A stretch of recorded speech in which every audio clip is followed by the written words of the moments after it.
Welcome to the Steve and Bethany podcast. It's your weekly dose of hope, encouragement, and a whole lot of fun. All right, let's get to it. It's episode 27. Welcome in, Hope Dealers. It's Steve and Bethany. We are glad that you're here no matter where you are listening or watching around the world. And it continues to blow us away when we look at the statistics of where people are watching and listening. But so whatever you're doing, thank you for being with us today. And we've got a lot of fun coming up here in a little while. I can't wait to do this because we're giving away our cornhole game from Chippewa. Because we've been talking about this for the last several weeks. Right.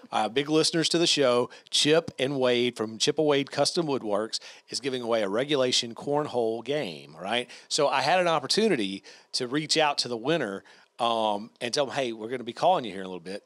And he's a hoot. This is going to be fun. A hoot. Yes, okay. He is. His name is Grady. He's a truck driver from Asheville, North Carolina. I love him already. We're gonna talk to Grady Awesome. in a little while. It's very rare that you meet people that you can describe as a hoot. I so know. I have high expectations. Hey, well, there you go. That's exactly what I'm saying. Cool. But he was so much fun to talk to just for the few minutes that I did. And we're going to talk to him here in a little while and congratulate him and let him be on the podcast with us here. Awesome. Coming up later on. And we're also going to be talking today about unemployment because I think there's a lot of people still going through that. Right. And I have some personal stories of my own. And it really I'll just be honest, the genesis of it was because of a family life broadcast that I heard at the radio station where you and I both used to work. And they were talking about it. And I thought, you know what? There's so much negativity and so much self-doubt and so much stuff that is not from God that starts weighing in on you when you're in those situations. Yeah. And I thought they did such a good job talking about it. I thought we could talk about it. I could share some of my experiences. So we'll do that coming up here in a minute. But first things first, we have talked about, I don't know, yours was the wedding of the century. Right. So Mariah's. That was, by the way, a term coined by Steve. Yes. The wedding of the century. So this was like, I don't know, part 2 or maybe wedding of the 2.0, decade maybe or something. So it was a big deal. Yes. And your sister is now officially hitched. She is a Mrs. Yes. So my sister got married a little over a week ago. And we talked about the spray tan thing. Yes. I think we should do a follow-up on the spray tan. Because my sister insisted. She's very glam and glitzy and loves all things girly. She loves all that stuff. So she has gotten spray tans plenty of times. It was my first time there. They do the thing with you feel like you're at like a car manufacturing company or something because you're getting just sprayed. Right. So I did it, and it was so bad because I came home. And my husband was sitting on the couch, and I had cousins in town for the wedding, and so they're sitting on the couch too. So I walk in. This is like 2 days before the wedding. I walk in, and I was feeling a little self-conscious because I'm like quite a few shades darker. And my cousin looks at me and goes, "Oh, it's not that bad." And then Cody goes, "Oh, it's just the lighting." And I was like, what does that mean? And apparently I had stood, when I walked in the house, I was under some really unflattering lighting that he said made it look like half of my face was darker than the other half. Oh, yeah? And then I got under natural light, and he goes, okay, it's actually not that bad. But yeah, it was a whole process because you can't use soap right afterwards. Because you said that it would probably stain the sheets? Yeah, it didn't stain the sheets. It did stain towels. Like when I would wash my hands and stuff, and I had, this is awful. I was washing dishes. I didn't even think about it. I was so dumb. But I was washing dishes, and like a little drop of water ran down my arm, and so I was like, no, and had to blot it and everything. And yeah, it was a little bit of an adventure. It actually turned out a lot better than I thought. My brother-in-law came over to the house right afterwards, and he was nice about it, but I heard him lean over to my husband and go, "I can't look at her," because it was so weird. But it looked better than I thought. Well, I thought so too. I saw you. Oh yeah. I saw you at the rehearsal because you were doing sound. He was doing sound for the wedding. Yes, because originally. Mariah, the bride, yes. Contacted me about doing like MC of the reception. And I was like, I'm in.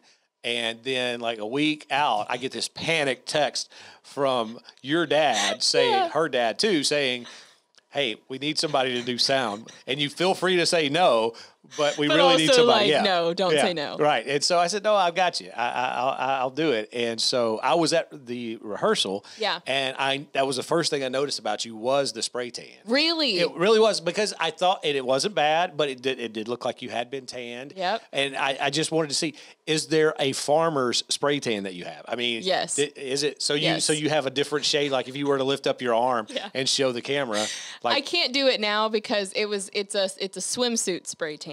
Oh, so okay. it's more like here and here are different colors. Like there's a small sliver of my waist that is a different color, so I can't show that. But you can kind of see. I mean, it's coming off because it's been a week now. Right. So I'm looking a little splotchy these days. And that's so funny. Yeah, I don't know. I'm just trying to exfoliate and get this thing off because at this point I don't want to start looking like a giraffe. Right. No, I get you. No, it looked good last weekend. It's going to look horrible in a few days if I just look real patchy. So now I know we both have individual stories about our experiences at the wedding. Who wants to go first? I can go first. Okay, you can go first. So I have to say, you were the matron of honor, because I was going to say maid, but I didn't think that was correct. Matron is if you're married, yes. Okay. So matron of honor for my sister, and it was really, honestly, super cool. It was so sweet. Like she was my maid of honor for my wedding, and so to be there, kind of seeing her get married and do all that, it was really, really cool. I did get kind of like teary when she walked down the aisle. She looked gorgeous. She looked so good, and so it was really sweet. The thing that, and this just goes to show kind of who I am as a person and how awkward I am, because I knew I would have to hold her bouquet and fix her dress and do all the things that you're supposed to do. What I was not prepared for was how large the bouquets were, because I get there and I'm like, these are big bouquets. And I knew in the back of my mind the ceremony was almost 40 minutes. And so I thought, this is going to be a long ceremony, and I'm holding a big bouquet. My arms are going to get tired. A weeble wobble. Yeah, I started like having horrible thoughts of I'm going to collapse, I'm going to fall over, all this stuff. Because in my head, I saw my bouquet, not kidding. It's like this big around. It's a big bouquet. It weighed probably about 5 or 6 pounds, which isn't much, but when you're holding it for that amount of time, gets heavy. My sister's bouquet weighed more than that. It's larger. And so there's that. And then I'm like, I'm going to have to fix the dress. And it's just all over the place. So it didn't go as badly as I thought it would. I tried to hold the bouquet with confidence and just like, no matter what happens, I'm not dropping this thing. I'm not going to pass out. Like, this is my sister's wedding. I will rally. This is what's happening. And so, but it worked out better than I thought. The girl behind me was a sweet friend of my sister's, and she's like, hey, you can't hold bouquets and fix the dress. Like, I'll take your bouquet, you hold your sister's, and fix the dress. And that's what we ended up doing. Oh, very good. But no joke, this is going to make me sound like I have no upper body strength, which is very true. I was sore the next day. My arms were sore the next day from holding the bouquet. From holding a bouquet. In this position, though, because your arms have to be out. And, like, my arms were a little sore, and I couldn't figure it out. And I thought, the only thing I did was hold a bouquet yesterday. Maybe that's it. So, yeah, it was bad. And we had bees swarming around us quite a bit. Yeah, because it was an outdoor wedding. It was an outdoor wedding. We had a lot of bees around us, but it was all right. So, okay, I didn't experience any of the bees. I don't know where they came from. We were surrounded by flowers, so yeah, I think that was why. That probably is the reason. Now, here's my little quick story. Yes. So we're there rehearsal Saturday, wedding on Sunday. Right. And we're trying to hook up the guy with the keyboard and trying to get him sounding good. Well, it was only coming through one speaker, and we're looking at it, and your dad goes, "Man, I got to have a splitter," and he's like, and your dad's starting a little bit panicked, saying, "I don't know where to get one. I don't know what we're going to do because this has got to be right." And this is rehearsal. This has got to be right for tomorrow. Because, he's father of the bride. Right. He's going to make sure everything's perfect, which I completely understand. And I said, look, listen, best place would be Guitar Center. There'd be a Guitar Center. In fact, where the location of the wedding was, not terribly far from like the only Guitar Center in the world around us, right? And so I was like, look, I'll just run by Guitar Center. I'll pick up a splitter, and I'll bring it back for the day of, and we'll be good. And he's just total relief, just washed over. That's nice of you. Thanks. He said, please do that. That turned into an adventure. Oh, no. Okay, so I'm driving out from the wedding venue, and I noticed my phone is down on, very, very little battery. Shocker. And Steve's so, phone is never charged. Well, I know. Ever. And You're so terrible about that. As I got, because it's kind of far out there, and as I got closer to civilization, battery goes kaput. So I'm thinking, all right. Now I know how to get home, obviously, but I don't know I know approximately where Guitar Center is, but it's on a hugely busy street. Yeah. And there's like 1,000 strip malls. I know it's in one of them, but I'm not sure exactly which one it's on. So you're did you pass the car dealership? I know where you're talking about. Yeah. So you passed that. Yes, Did you go into yes. that one? That's where it is. No, okay, but just so. Sorry. So I'm driving, and so after rehearsal, we're talking Saturday afternoon, 5 o'clock. Oh, yeah, that. so it's packed. It's nuts. Yeah. There's just people everywhere. And so I'm trying, and it's very busy, and so I'm trying to find it. I can't find it. I circled 2 or 3 times in the general location because I've got no phone. I've got no GPS. Right. I've got nothing. So I thought, which, to your point, I've been needing and telling myself for weeks, I need to go to Walmart and buy a charger for my phone. I actually have the charger. I just don't have the cable. So I know where the Walmart is. Drive to the Walmart. There's more people in Walmart like it's Christmas. And I'm thinking to myself, what's wrong with you people? Why are so many people here? And so I weave in and out. I get the one thing I need, and there's a million people in every line. Yeah. Even the 20 or less line, they're closed. Oh, no. So I'm like, okay. So I'm just relax. It'll be fine, right? So, all right, after, 5-10 minutes of waiting in line, I finally find a chance to go, and I scan at the self-scan, pay my whatever it was, and I head out to my car. Get into my car, open up the package, plug the little end into my phone. The other end doesn't work. The other end is not, the other end of the charger does not fit. It's too small. And I'm thinking, you've got to be kidding. Now this was supposed to be a 10-minute little venture. Now I'm about an hour in. Oh my and I've had word. it. I'm just done. And so I saw it. This is what I'm going to do. I'm just going to go home, and then I'll come back the next day, wedding day, and I'll go to Guitar Center. I'll have my phone charged. I'll know where I'm going. Everything will be fine. So I'm driving, and I thought, I don't want to worry your dad with all this, with my silliness. Yeah. So I don't tell him. Well, sure enough, about first thing Sunday morning, day of the wedding, I get a text. Did you find that splitter? Yeah. Funny story. I'm on my way now. And so anyway, I drive out there. The last one Guitar Center had. Oh, Found my the last word. one 2 hours before the wedding hit, and was able to drive it out and save the day. Good for you. Well, I had no idea you went through any of that because it was crazy. It should have been, like I said, it should have been a 10-minute deal. In and out, back home. Yeah. It was just. But no, but that's how it goes. When you volunteer for an errand that you're running for another person, it inevitably turns into a whole ordeal. It was, and it was a whole thing. But thank you for sacrificing for my family. And we have realized this now. Steve emceed my wedding. Basically, you introduced the bridal party and all of that. You did this for my sister. Mm-hmm. None of the people in our family can get married unless you're there. That's about right. I mean, I've been starting to have back issues from carrying you people from so long. Carrying us through life. Just kidding. So goodness. Well, it was fun. I'm glad I know that story now.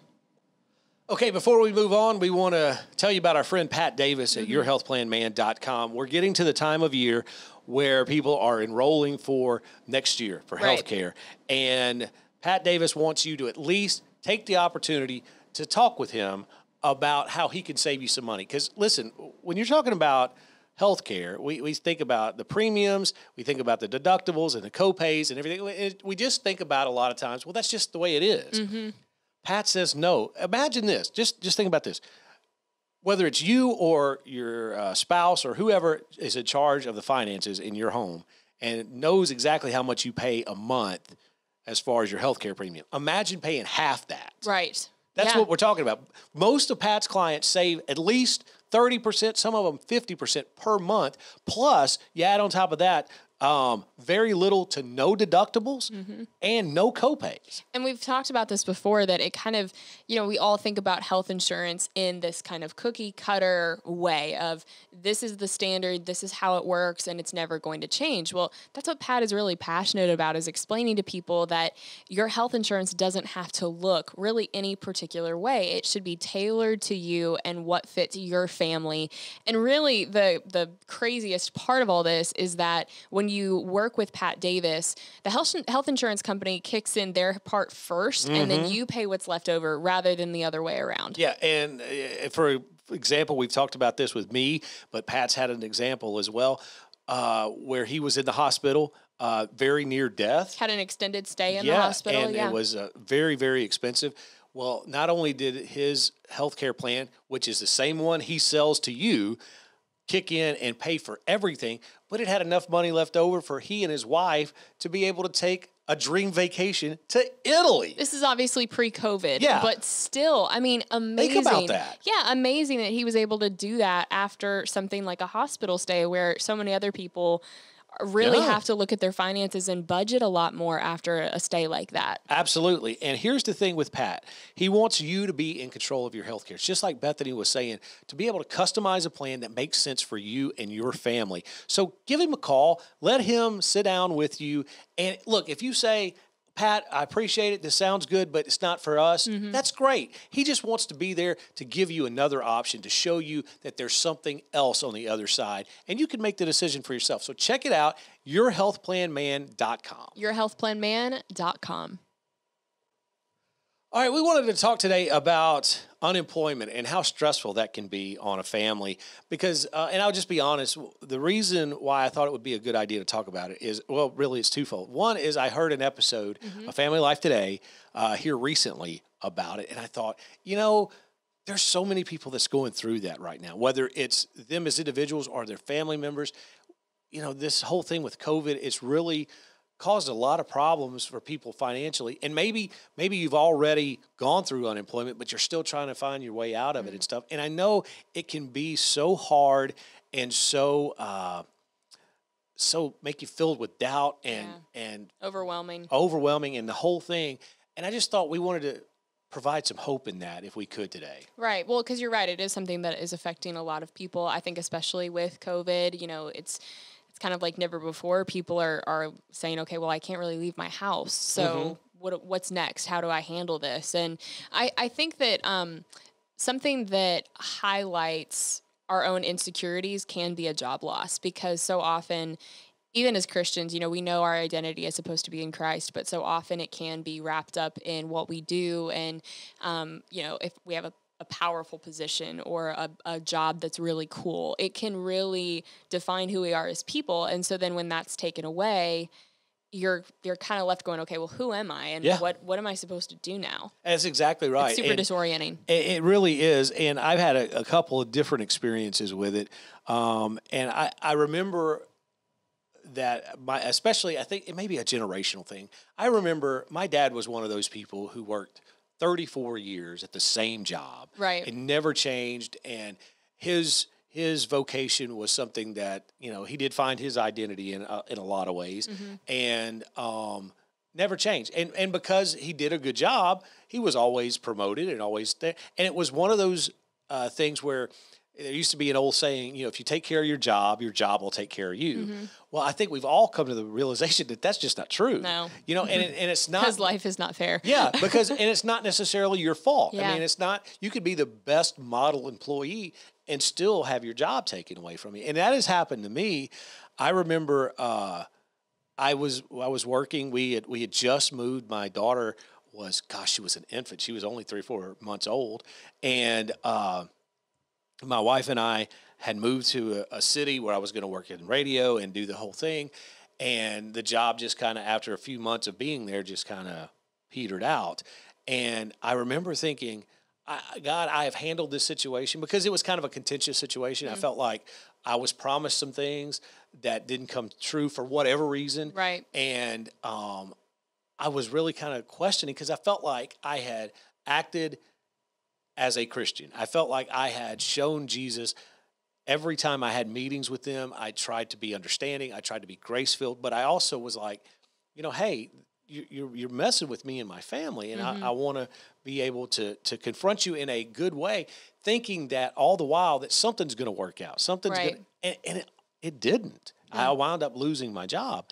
And I remember how much I kind of wrestled with that, because and that's another thing you always hear is, as a Christian especially, you can't have faith in your job. You've got to have faith in Christ. Right. Well, but boy, when that job is what pays the bills, you think to yourself, what am I going to do now?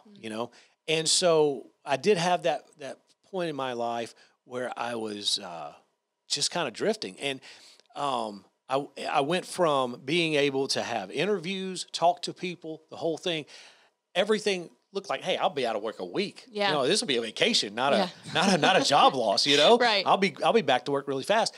And then it just slowly over time, everything started to kind of dry up. Prospect wise, the interviews face to face went away. Then emails weren't answered, and on and on. And then so what starts to be a few days and weeks now comes months, and it's just like, what's going on? And I got to tell you, the one thing, and I think I've told this story kind of passing before, but it was at the time when "Praise You in This Storm" by Casting Crowns was out. It was new on the radio, and it seemed like every time I was getting to the point I was ready to give up, that song came on the radio. Right. And I don't think that was coincidence, and I don't think it was, I really do think that it was God kind of reaching down and just saying, hey, I'm still in control. Just praise me in this storm. You're going through it. I know you're going through it, but just trust the process, that kind of thing. And I'm telling you, I don't mean once or twice, half a dozen times in this whole time. And it was something that really kind of spoke to me and was able to help me keep going. Now, if you're going through this time, I wanted to brag on my wife on this too, because when you're in this time, if you're the spouse of someone who is looking for work, it can be so difficult on you because you have to walk that line of being the encourager, but also, not becoming, overbearing. Because here's the thing. My wife never one time put any kind of pressure on me. She never thought about, why aren't you doing this? Why aren't you doing more? Yeah. Why aren't you doing more? What, which would be legitimate questions. And honestly, those would be questions I didn't have the answer to. I'm trying. I'm doing what I can. I don't know what else to do. But she was so good. And I know that she prayed a lot during those times. And I know she probably thought a lot of those. But I think if you're the spouse of someone going through that, I just want to encourage you to continue to be a champion, just to continue to be the positive voice there for your spouse, whether it's male, female, whatever the role is. It really doesn't matter, because I can't tell you how discouraged I was and how they probably already feel bad enough. Yes. And so it's like you're maybe even well-intentioned questions exactly might not be interpreted that way. Exactly. And I would have been the type of personality not to rear back, lash out, but I would have taken that as more internally. I would have questioned more internally and felt even worse. So I'm so thankful that she handled it in a great way and was encouraging to me and was always like, we'll get through it. Yeah. I don't know how we're going to do it either. When I would throw the pity party, she would say, I don't know how, but we're going to. God's going to take care of us. We just got to keep, and which leads me to, I think the final point is, just keep doing what you know to do. That's all we could do. We kept going to church. We kept reading our Bibles. We kept praying, and we kept tithing, even though I know that's kind of a crazy thing, but you don't have any money really coming in outside of like unemployment. But we felt like that's what God was leading us to do. Yeah. And so we just kept doing that. So if you're in that boat, I would just encourage you to do what you know to do. I think also, it's important to still lean into your community, because the temptation could be to feel embarrassed and feel ashamed. Even if a job loss is not anything that you did, if it's completely unjustified, which it sounds like yours was, it's like you can't allow those feelings of embarrassment and that kind of all stems, I think, from pride. Allow that to keep you from connecting with the people that care about you the most. Well, and that's the thing, though. I think I kind of did retreat into a shell a little bit because I felt like I didn't want to be the charity case, you know? Yeah. I didn't want to be a burden to my friends. My friends and family, they all got 1,001 other things on their mind. Right. You know, they're trying to live life themselves, and they don't need me, you know, being another anchor around them, you know? And so, I mean, that's the way I felt a lot of times. But I would just encourage you to keep on keeping on, doing what you know to do, and trust that God is in control. I mean, I know that's so easy to say when you're looking around and thinking, I don't know what to do next. Because I can't tell you how many times I was in that position. I have called everybody. I've emailed everybody. I have searched job boards like crazy. You know, I don't know what else to do. And you're just sitting there with so much time on your hands going, what do I do? And thankfully now, I mean, this wasn't really as prevalent when I was unemployed, but thankfully now you've got things like Uber and you've got things like, you know, the Bite Squad and those different things that can help provide some supplemental, some side hustles, which is great. Those are lifesavers. And I'm sure a lot of people have already taken advantage of those. I didn't have those at that time, but I just, like I say, it was just on my heart. I wanted to encourage you. I don't know who's out there needs to hear that, and maybe nobody, maybe there's nobody, but I just felt like when I listened to them talk about it on the Family Life Today episode, I thought there's a lot of people that way. It spoke to my heart, and I hope it speaks to yours. God's got you, and He's gonna bring you through. You just got to trust the process.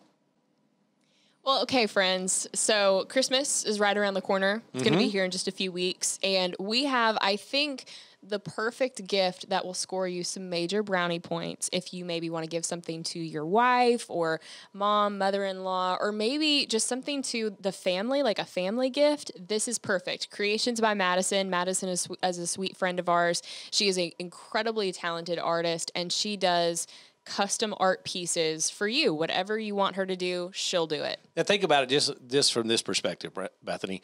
If your husband, Cody, commissioned Madison to do a painting that you guys could put over your mantle of, like, say, Gus, your little miniature Dotson. Yeah. How much would you love that? Well, first of all, I would die laughing because it's like the best gift ever. See? But yeah, I would love that. And this is the thing. We've talked about that. So now you've just planted an idea in my mind. I may get that done. There you go. And that is right. It is totally a unique gift.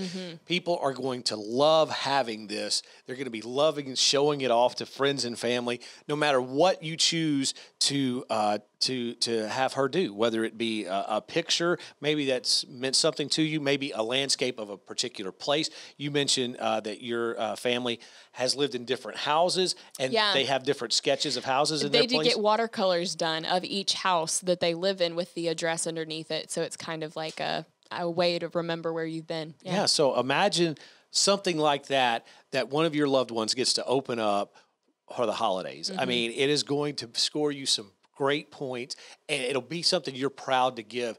If you're not watching the YouTube video right now, we're rolling through a bunch of her work, and it's just tremendous. And she does all kinds of it. Yes, like that's pencil right. and oil and all that. You can choose anything you want to do. You can see her work for yourself at our website, StephenBethany.com, and it's linked in the show notes here as well. So check it out. It's a unique gift. And look, I know you're thinking, commission an artist. My goodness, how much is that going to cost? I'm telling you, you'll be shocked at how inexpensive this is and how much they're going to love it. It's going to be off the charts. You're going to win so big.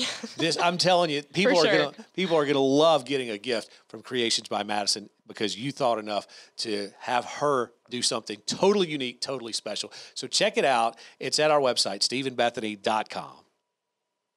Well, hello. Hey there. It's Stephen Bethany. How are you? Man, we are good. We are on our Hopecast. We're taping right now. We are talking with our winner of the cornhole game. Yeah, Chippewa Custom Woodworking. Yes, we are on the phone with the big grand prize winner. It's Grady from Asheville, North Carolina. Hey, Grady. Hey, but it's Asheboro. Asheboro. My apologies. My apologies. That's okay. Well, hi, Grady. Hey, Bethany, how are you? I'm great. And you sound like somebody I want to be friends with. I don't know you. I've known you for going on like 30 seconds now, but I feel like we're friends. Well, I've never met a stranger, so we can be friends. All right. All right, so what you've got now is a regulation cornhole game, which for those of you that may be listening in other parts of the country, maybe other parts of the world, it may be called Bago, but it's a regulation size game boards, and it comes with the bean bags and the whole thing, and you get to custom design whatever you want the boards to look like. So you have any idea, Grady, what you want them to look like? I think I'm gonna have them do some kind of brownish color as far as the background, and have Fear God put on it. Very I nice. like that. Very cool. And it's kind of a conversation starter. You could be playing with somebody and they could ask you what that means. Well, I thought I would also donate it to my church. Oh, So that yeah. when we have gatherings before COVID, we had 2 services every Sunday morning.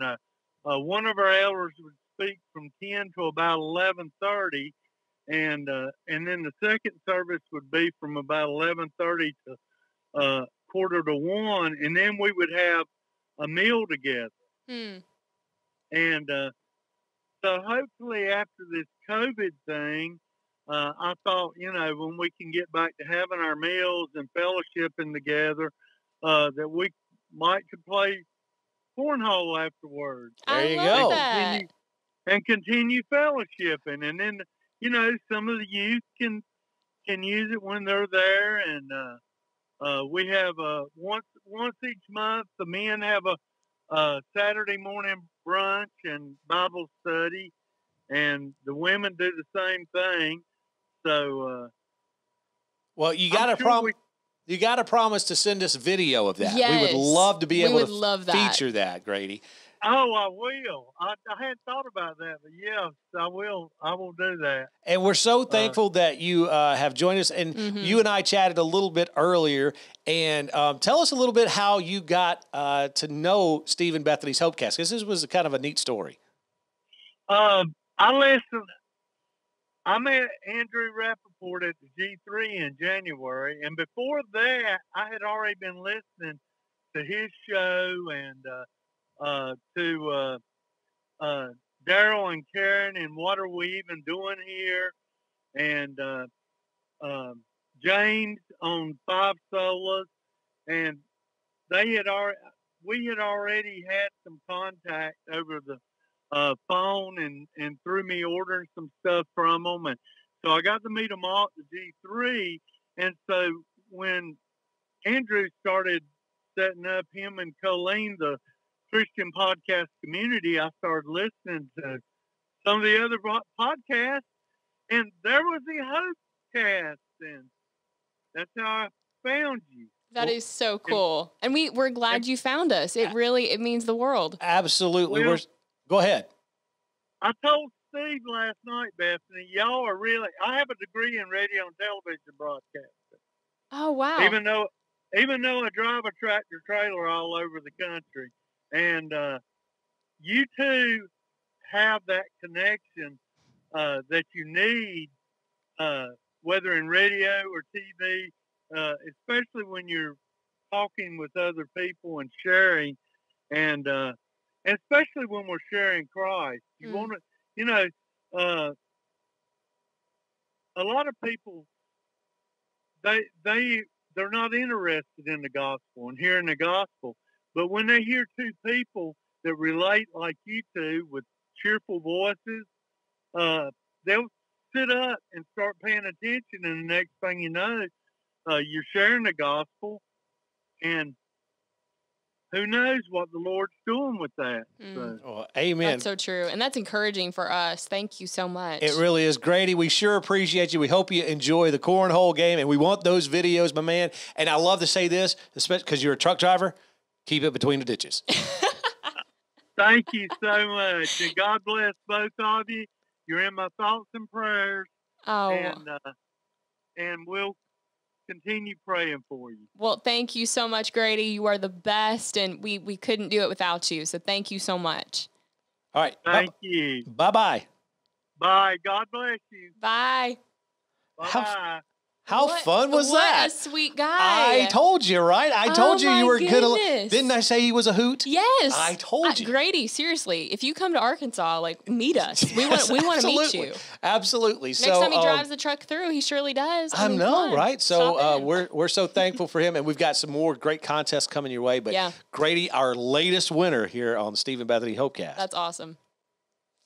So we wanted to share a little bit about something cool that we have going on. We're doing something called Tees for Bibles. And Tees for Bibles, we sell T-shirts. It's like little merch. So we have that going.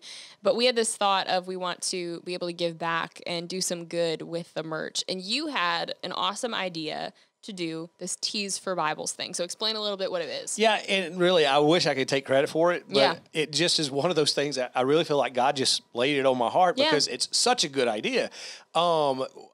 Since the audience is so global, I mean, it just blows us away when we look at the statistics of where people are listening.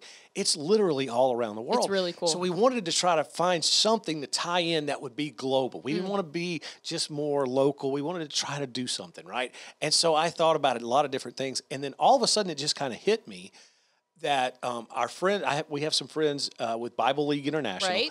And so we thought, what more fun could it be than to take our T-shirt sales and take the proceeds from that and donate those to buy Bibles for people around the world. Very cool. It really is a really neat thing. So, and it's not something we're doing for a week, 6 weeks, whatever. This is a indefinite project where we're going to be asking you to go to our website, stephenbethany.com. We've got several different designs, all kinds of colors, all kinds of sizes, and every one that you buy, another Bible. So if you want to buy 3 or 4, that means 3 or 4 Bibles. You know, so every T-shirt that you buy at stephenbethany.com will provide a Bible. And the cool thing is, I mean, when you think about people around the world, we're so spoiled in our nation. How many Bibles do you have at your house? A lot. Right. So you don't even know. Yeah. I don't either. I don't know the exact number of Bibles that I have. There are our brothers and sisters around the world in Christ that would but would love to have a Bible. Yeah. They don't have access to the scriptures, much less in their own language.